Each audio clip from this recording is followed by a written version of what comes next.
Welcome to my channel small business ideas. இது சிறு மற்றும் குறுந்தொழில்கள் பற்றிய தகவல்கள் தெரிந்து கொள்ளும் இடம். ஒரு நாளைக்கு 5,000 ரூபா சம்பாதிக்கணும்னா என்ன பண்ணோம்? முதல்ல நம்ம மாற்றி யோசிக்கணும். எல்லாரும் பண்ணுற தொழிலே நம்ம பண்ணோம்னாக்கா அதில் வருமானம் பெரிய அளவு வராது. அதனால் புதுவிதமான ஒரு சிறு தொழிலை பற்றி நம்ம யோசித்து அதை அறிமுகம் பண்ணோம்னாக்கா அது நல்ல வரவேற்பு பெறும். அந்த வகையில் நம்ம இன்னைக்கு பார்க்க இருக்கிற சிறு தொழில் வந்து பப்டா தயாரிப்பதை பற்றி. பப்டா அப்படின்னா என்ன? பப்டாவை எப்படி தயாரிக்க முடியும், அதை எப்படி லாபகரமாக பண்ண முடியுங்கிறத பற்றி இந்த காணொலியில் நம்ம பார்ப்போம். இன்றைய காலகட்டத்தில் நீங்கள் மார்க்கெட் பக்கமோ பஸார் ஏரியா பக்கமோ போய் பார்த்தீங்கன்னா அதிகமாக மக்கள் மத்தியில் நொறுக்கு தீனி தின்ற ஆர்வம் வளர்ந்துருக்கு. அதனால் அதனுடைய தேவையும் பெருகி இருக்கு. உதாரணத்துக்கு சொல்லணும்னா இந்த பானிபூரி, பேல்பூரி, அதுக்கப்புறம் சூப் வகைகள் இதெல்லாம் நல்ல ஒரு வியாபாரம் நடந்து கொண்டு இருக்கிறது. அது மாதிரி நம்மளும் அதே வழியில் போகாமல் கொஞ்சம் மாற்றி புதுசாக ஒரு பப்டா அப்படின்ற அந்த இந்த புது வகையான ஒரு உணவுப் பொருள் நம்ம வந்து அறிமுகம் செய்வதன் மூலம் நம்ம எப்படி லாபம் பார்க்க முடியுங்கிறத பற்றி இதை காணொலியில் பார்க்கலாம். இதுக்கு தேவையான மூலப்பொருட்கள் என்னன்னு பார்த்தீங்கன்னா கடலை மாவு, ஓமம், மிளகு, ஒரு எண்ணெய், அப்புறம் வந்து ஒரு சிறிதளவு உப்பு, அப்புறம் தண்ணீர். வழக்கமாக எல்லாத்துக்கும் பயன்படுத்துறது தான் அதே இதை தான் இதையும் நம்ம பயன்படுத்தணும். அதை தவிர இதுக்கு வந்து பப்டா மேக்கிங் மெஷின் இருக்குது. இதை தயாரிக்கக்கூடிய இயந்திரம். அது வந்து நீங்கள் வெப்சைட்டில் குறிப்பாக இந்த indiamart.com, அதுக்கப்புறம் ஃப்ளிப்கார்ட், அமேசான் இதெல்லாம் போய் பார்த்தீங்கன்னா இந்த பப்டா மேக்கிங் மெஷின் போட்டிங்கன்னா அந்த மெஷினுடைய அந்த இது வரும் உங்களுக்கு மாடல். அடுத்த பக்கத்தில் அதை நம்ம பார்ப்போம். அந்த பப்டா மேக்கிங் மெஷின் அந்த இயந்திரமும் நம்ம வாங்கிக்கணும். அதை தவிர பேக்கிங் மிஷின் ஏற்கனவே நம்ம பார்த்துருக்கோம் எப்படி பயன்படுத்தணும்னா 1000 ரூபாயிலேருந்து 2000 ரூபா தான் அதனோட விலை.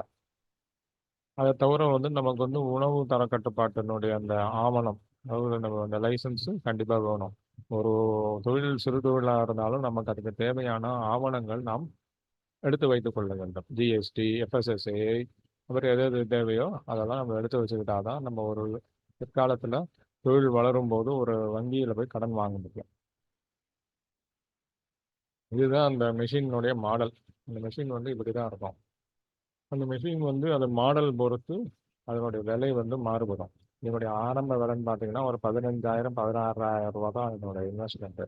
இது பெரிய அளவில் உங்களுக்கு வந்து இட வசதியும் தேவையில்லை. ஒரு 100 சதுரடி இருந்து ஒரு சிறிய அளவிலான ஒரு கடையை நீங்கள் அமைச்சிங்கனாலே உங்களுக்கு வந்து போதுமானதாக இருக்கும். இந்த மாடல் வந்து சிறிய அளவிலது உங்களுக்கு வந்து கெப்பாசிட்டி நாளடைவில் உங்களுக்கு வியாபாரம் பெருகும்போது ஒரு மணி நேரத்துக்கு 15 கிலோ தயாரிக்கிறது, ஒரு மணி நேரத்துக்கு 20 கிலோ தயாரிக்கிறது, 0.25 ஹார்ஸ் பவர், 0.5 ஹார்ஸ் பவர்ன்ற மாதிரி உங்களுக்கு பெரிய லெவலில் இயந்திரங்கள் இருக்குது. அதுக்கு தகுந்த மாதிரி நீங்கள் வாங்கிக்கலாம்.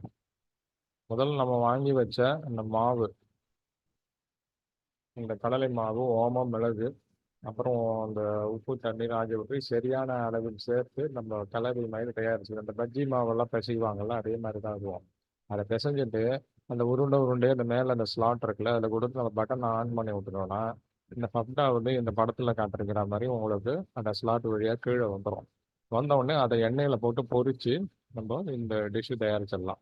தயாரித்து தேவையான சட்னி, தேங்காய் சட்னி, அந்த எண்ணெய் உங்களுக்கு கொடுக்க முடியுமோ அதை நீங்கள் கொடுக்கலாம். இதுதான் வந்து பப்டா தயாரிக்கும் முறை. இது ரொம்ப எளிதான ஒன்று தான். சமீப காலமாக இது வந்து ஒரு நல்ல ஒரு உணவாக மக்கள் மத்தியில் ஃபேமஸ் ஆகிட்டு வருது. இன்னும் நம்ம தமிழ்நாட்டில் குறிப்பாக மெட்ராஸ்லாம் அவ்வளோவா இது மார்க்கெட்லாம் நம்ம பார்க்கல. 1-2 இடங்கள் தான் இருக்கும். பட் இது வந்து புதுசாக நம்ம பண்ணோம்னாக்கா நமக்கு வந்து ஒரு நல்ல லாபத்தை இது கொடுக்கும். இதே மாதிரி இன்னும் பல அரிய வகையான சிறு தொழில்கள் பற்றி வரக்கூடிய காணொலிகளில் நம்ம பார்ப்போம். நன்றி, வணக்கம்.